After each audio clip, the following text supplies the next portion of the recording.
کل میں ایف آئی اے کی انویسٹیگیشن سائفر کے اوپر جو ہو رہی ہے اس میں کل شرکت کر رہا ہوں، اور میں سارا وقت جس طرح میں نے آپ کو کہا تیار ہوتا ہوں جیل جانے کی، کیونکہ جو منسٹر انٹیریئر کا رانا ثناء اللہ ہے جس کے نیچے ایف آئی اے، وہ تو پہلے ہی کہہ بیٹھا کہ عمران خان کو جیل میں ڈالیں گے ہم یہ سائفر کے اوپر۔ تو مجھے نہیں پتا، کیونکہ اس وقت کوئی قانون تو ہے نہیں، جنگل کا قانون ہے، جسے مرضی چاہو جیل میں ڈال دو۔ بیچارے کتنے لوگ ہمارے عورتیں جیلوں میں پڑے ہوئے ہیں، وقت تو گزر جائے گا، لیکن قوم یہ یاد رکھے گی کہ کون سے لوگ کھڑے ہوئے تھے۔ وہ عمران ریاض کو یاد رکھے گی یہ ساری قوم، کہ وہ کم از کم اپنے موقف پہ کھڑا رہا۔ اس ملک کے اندر جو صحافی ہوتے ہیں، جو ایک جہاد کرتے ہیں حق اور سچ کے لیے، جس طرح ارشد شریف تھے، قوم ان کو ہمیشہ یاد رکھے گی، ارشد شریف شہید کو۔ وہ جو 4 جرنلسٹ ملک سے باہر چلے گئے، لیکن انہوں نے کمپرومائز نہیں کیا، انہوں نے کسی پریشر میں آ کے رائے حق سے نہیں اترے۔ وہ جن کو یہاں مارے پڑوائی گئی، ذلیل کیا گیا، اور وہ جن کے بڑے نام ہیں اور پرانے صحافت میں نام ہے، قوم ان کو بھی دیکھ رہی ہے اور ان کو سلام کر رہی ہے، اور ان کو بھی دیکھ رہی ہے جن کے ضمیر مر چکے ہیں۔ تو میں ایف آئی اے کا ذرا آپ کو سمجھا دوں کہ یہ کیس ہے کیا۔ نہ تو ابھی تک مجھے کوئی کویسچنر ملا ہے کہ یہ میرے سے کیا پوچھنا چاہتے ہیں، تو میری کوئی تیاری نہیں ہے۔ لکھا یہ ہوا ہے کہ جی اپنے ساتھ ڈاکیومنٹس لے کے آئیں۔ مجھے یہی نہیں پتا کہ آپ نے پوچھنا کیا، تو ڈاکیومنٹس میں کیا لے کے آؤں، اور پھر سے میں یہ کہہ دوں کہ آپ کے انٹیریئر منسٹر تو فیصلہ کر بیٹھا ہے، وہ تو جج جوری ایکسیکیوشن ہے کہ جیل میں ڈال لیں اس کو۔ وہ جو سائفر ہوتا ہے، یہ بڑا ضروری ہے آپ نے سمجھنا، وہ واقعی اس کو سیکرٹ رکھنا، اس کو خفیہ رکھنا بہت ضروری ہے، کیونکہ ایک دفعہ وہ کوڈ دنیا کو پتہ چل جائے تو سارے جتنے بھی آپ کے ایمبیسڈرز خفیہ میسیجز بھیج رہے ہوتے ہیں فورن آفس باہر کی دنیا سے، وہ سارے پبلک ہو جائیں گے، جس طرح وکی لیکس کے اندر پبلک ہو گئے تھے۔ یاد رکھیں، وکی لیکس میں امریکن ایمبیسڈرز جو ڈاکیومنٹس بھیجتے تھے، جو کمیونیکیشن بھیجتے تھے اپنے اسٹیٹ ڈپارٹمنٹ کو، وہ سارے پبلک ہو گئے تھے، اور اس میں کئی انکشاف ہوئے، جس میں دیکھنے والا جو پاکستان کے اندر ہمارے سیاستدان وہ کیا باتیں کر رہے تھے ایمبیسڈر سے، وہ بھی دیکھنے والے ہیں کہ کتنے دوگلے تھے۔ اور انہوں نے، میں یہ اللہ کا شکر ہے، میں یہ کہتا ہوں، انہوں نے کہا کہ ایک آدمی ہے جو ہمارے سے بات کرتا ہے، وہ پبلک سے کرتا ہے، باقی انہوں نے کہا باقی جتنے پولیٹیشین ہیں وہ ہمیں کچھ کہتے ہیں، پبلک میں جا کے کچھ کہتے ہیں۔ جو سائفر آتا ہے فورن آفس کے اندر، وہ کبھی کسی کے پاس نہیں جاتا، وہ صرف فورن آفس میں رہتا ہے، وہ چوری نہیں ہو سکتا، وہ فورن آفس میں پڑا ہوتا ہے۔ جو ہمارے پاس آتا ہے، اور جس میں prime minister, president, army chief, I S I کا چیف، اور پھر ایک جاتا ہے اس کا جو جاتا ہے کیبنٹ سیکرٹری کے پاس، یہ یاد رکھیں کہ یہ وہ سائفر نہیں جاتا۔ یہ سائفر کا جو مفہوم ہوتا ہے وہ اپنے لفظوں میں لکھ کے ہمارے پاس پہنچتا ہے۔ تو سائفر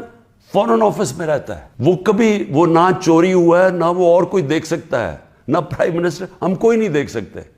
کیونکہ یہ سائبر سیکیورٹی کا قانون ہے جو کہ کیبنٹ ڈویژن بتاتی ہے ان کو، فورن آفس کو۔ تو پہلے تو یہ سائٹ پہ کر دیں کہ سائفر کا جو کوڈ تھا وہ کبھی بھی پبلک نہیں ہوا، کسی نے نہیں وہ دیکھا بشمول پرائم منسٹر کے۔ ہم نے سب سے پہلے اس کو فیصلہ کیا آپس میں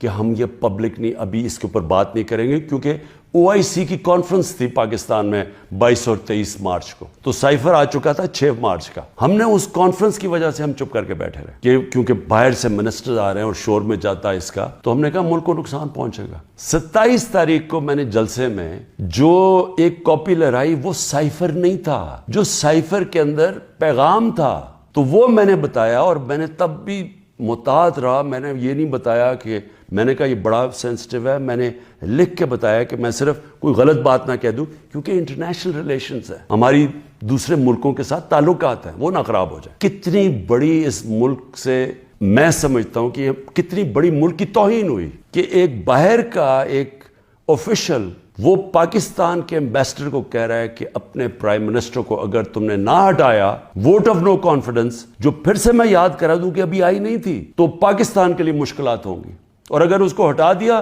تو سب کچھ معاف ہو جائے گا۔ یہ تھا سائفر میں۔ اور جو ایمبیسڈر تھے، پھر سے میں آپ کو بتا دوں، اسد مجید، انہوں نے لکھا اس میں کہ میرے خیال میں تمہیں اس کے امریکہ کے خلاف ان کو پروٹیسٹ کرنا چاہیے, ڈیمارش کرنا چاہیے کہ یہ کبھی اس طرح کی زبان استعمال نہیں ہوتی, ایسی دھمکی نہیں دی جاتی. میں پہلے کیبنٹ میں رکھتا ہوں, پھر 28 مارچ کو نیشنل سیکیورٹی کاؤنسل میں رکھتا ہوں, اور وہ نیشنل سیکیورٹی کاؤنسل میں سارے سروس چیف ہوتے ہیں. جنرل باجوہ تھے وہاں, ایئر چیف تھے ادھر, نیوی کے چیف تھے,